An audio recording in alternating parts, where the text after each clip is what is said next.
NEET தேர்வு தோல்வியடைந்த காரணமாக நீட் தேர்வில் அவள் தேர்ச்சி பெறாத காரணத்தினால 24 உயிர்கள் இன்றைக்கு இழந்திருக்கின்றோம். இதுக்கு முழு பொறுப்பு ஸ்டாலின் ஏற்க வேண்டும். உங்களுடைய பேச்சை நம்பித்தான் நம்முடைய மாணவர்கள் எதிர்நோக்கி கொண்டிருந்தாங்க. ஆகா, திரு ஸ்டாலின் முதலமைச்சர் ஆகிட்டார், தேர்தல் நேரத்தில் வாக்குறுதி கொடுத்துட்டார், ஆட்சிக்கு வந்தவுடன் நீட் தேர்வு ரத்து, முதல் கையில் தென்று அப்படின்னு எதிர்பார்த்த மாணவர்களுக்கு ஏமாற்றம் தான் மிச்சம். 24 உயிர்கள் இழந்ததற்கு காரணம் இன்றைய முதலமைச்சர் ஸ்டாலின் அவர்கள். அது மட்டும் இல்லை, ஒரு கூட்டத்தில் பேசுகிறார் உதயநிதி ஸ்டாலின், நீட் தேர்வு ரத்து செய்வதற்கு ரகசியம் இருக்குன்னு சொன்னார்.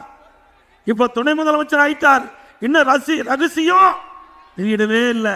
எப்படி மக்களை ஏமாற்றுறாங்க பாருங்க, அப்பனும் மகனும். ஏமாந்துடாதீங்க. அது மட்டும் இல்லை, அண்மையில் நடந்த சட்டமன்ற நிகழ்ச்சியில் ஸ்டாலின் எழுந்து பேசுகிறார்.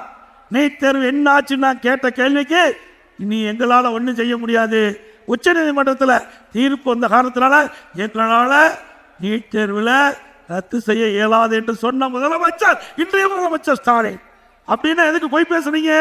எதுக்கு பொய்யான வாக்குறுதி நாட்டு மக்களுக்கு கொடுத்தீங்க?